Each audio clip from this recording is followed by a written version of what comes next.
Okay, so we're going to rebuild the caliper on the CM400T, CB400. Most 1970s Hondas use a version of the same caliper, if not the exact one. So anyway, I pulled it all apart to repaint it. I did videotape the pulling apart, but I deleted the file, so there's not much I can do about it. I'm just reassembling it. So you're going to see the reassembly, which is the exact opposite of the disassembly. And I'm going to start with, I took the piston, and once the piston was out, I sanded this off with 2000 grit wet and dry sandpaper to make sure there's no imperfections in it. It's really clean. The seals in there are new. The owner, previous owner, had rebuilt the caliper, but he didn't paint it or pretty it up like I wanted to. So new seals aren't necessary. If you are going to put new seals in, they're pretty simple. There's a couple of seals on the slider pins, and there's a seal, rubber seal inside the caliper bore. You'll probably get a new boot and new boots for the slider pins. But anyway, starting off, so I'm going to take a little bit of .3 brake fluid, some synthetic fluid, and lube the rubber piston seal inside the cylinder, and then pop the piston in. I'm not going to pop it in all the way. I want it sticking about halfway out. And then you're going to take the seal. There's a little lip on it that goes around the lip of the piston here, or sorry, the piston here and the piston cylinder. So there's two lips. There's an inner and an outer. And if you push it all the way in, you won't be able to grab the two lips. Put the top one on. And the outer one's kind of a pain.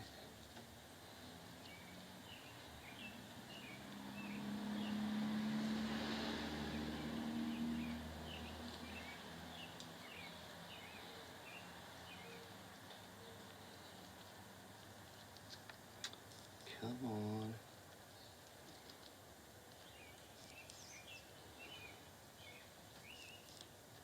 You can use a little plastic tool to do this, or a tiny screwdriver, but I wouldn't recommend a screwdriver because you can pop through the boot pretty easily.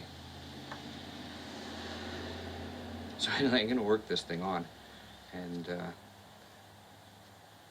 once I get it on, I will get back to you, because it's a greasy little bugger and it takes a while to flop it all the way around and on. Oh, it's almost on. Maybe I'll just keep going.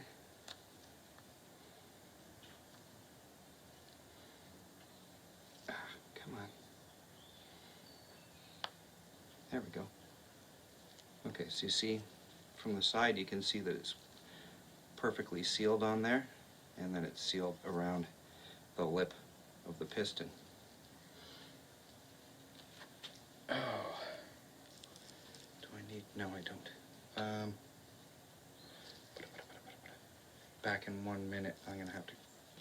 Okay, starting again, we are taking the outer part of the caliper, and we're taking the two pins. These are the ones that mount the brake pad. There's two brake pads, there's two holes. Slide those in from this side, and they can only go so far because there's a little end on it that allows it to go only so far.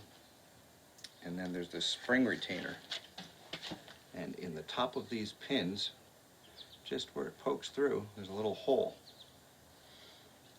and you're going to slip the end of the pin in each one of those holes, and then pop it down and in. That side went in nice and easy. This side does not want to.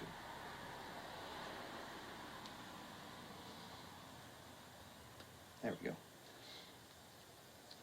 Okay, so you see the way the retainer pin that keeps these pins from popping out. If this popped out, the shoes would drop out and you'd have no brake shoes. So that's what keeps these pins in. And when you're just changing brake pads from the bike, it'll be together. Oops. Like that, and basically you just pull these pins out, pull the pads out the top. There's an inspection plate that covers up on top of there. You just pull the pins, pull the pads, put new pads in, pins back in through the back and down. Anyway, so we're not doing that. So now you've got like a little plate that keeps, it's like an anti-squeal plate, and that goes on with there's a little L shape that pops out the front. See this top? If you look at it from this direction, that's the way it goes on. So with the little, I don't know, the little L shape pointing toward the front, the little jutting part pointing toward the front. And where the hell did I put the pads? I have got to get pads. Back in a second.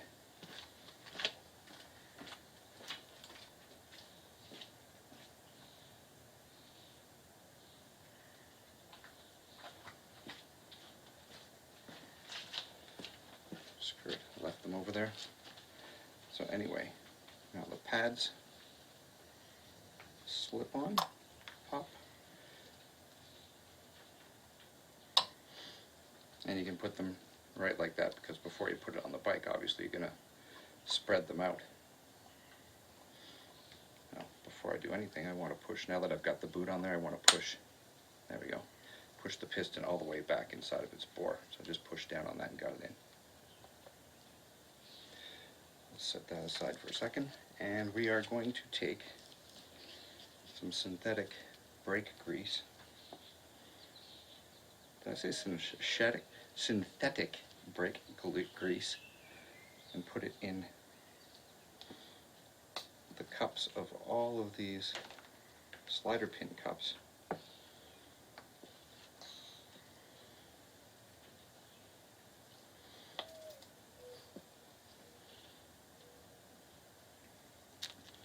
And then take the two slider pins. You can see they have little O-ring seals on them. Grease those up.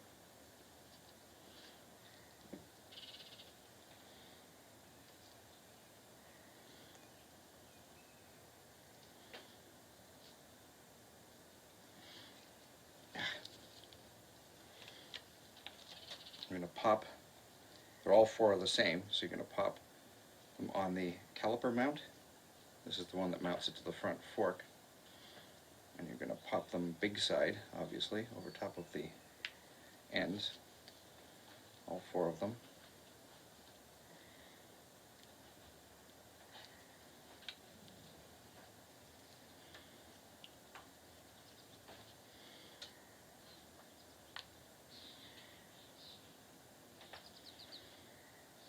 Come on.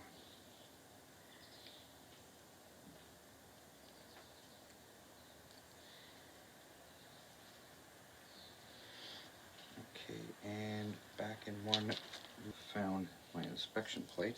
I have the screw for it, and the little viewer window. We're good to go. Okay, so now we're going to take the piston assembly and caliper assembly. That's the round part. This goes outside. This goes toward the outside of the bike. This part goes inside toward the inner part of the wheel. So this is facing outwards. The mount. So now that the mount has two spots, these are raised circles, basically like a built-in washer. The other side does not have them. These go toward the outside as well.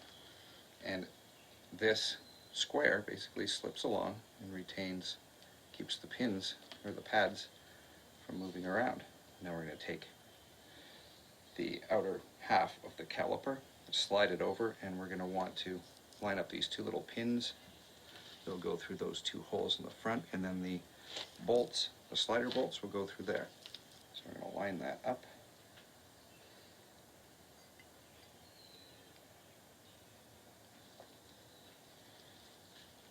Slide that together, make sure it's good. And gently take the two pins, because they're going to go through those boots, through the outer part of the boot. Might be easier to go. Pop them in. And then, yeah, that's much easier.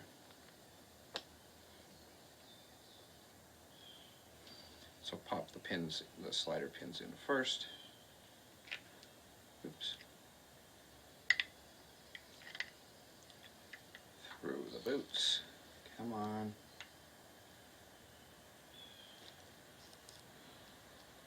Don't be angry, do it. Kind of have to do them both at the same time.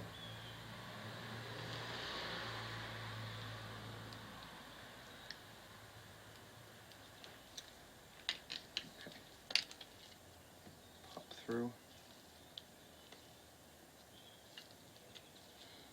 And then pop. Yeah, it's much easier this way. Bolt out the other end. Come on.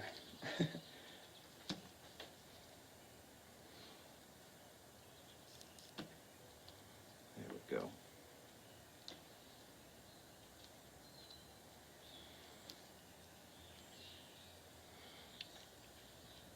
Now you don't want the threads stuck on those boots, because you'll just, if you're tightening it with the threads around those boots, that's going to ruin the threads, or the boot. Rubber versus metal, rubber will always lose. Okay, so slide those down to the lip. There we go. And now we're going to line up the holes and the screw holes, the bolt holes. And where's my 14?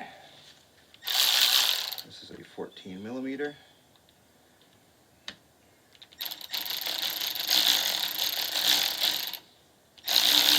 Slow and gentle, but this one doesn't want to line up. You're in the holes, aren't you? Yeah. Come on, line up. There we go.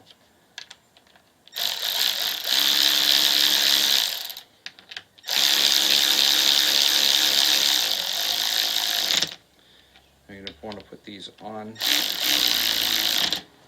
to about 30 foot-pounds, if that, maybe 25. I can check the manual, but I would say about 25 is about right. Make sure your pads are still free and spreading and moving in there. Don't touch them with the grease. I'm pulling on the outer part of them. I'm not touching the pad itself. Now, there's one more little, where is it? Oh yeah, there's just a retainer pin for the brake line. And that bolts onto the bottom. The caliper mount here. It's a 10 mil.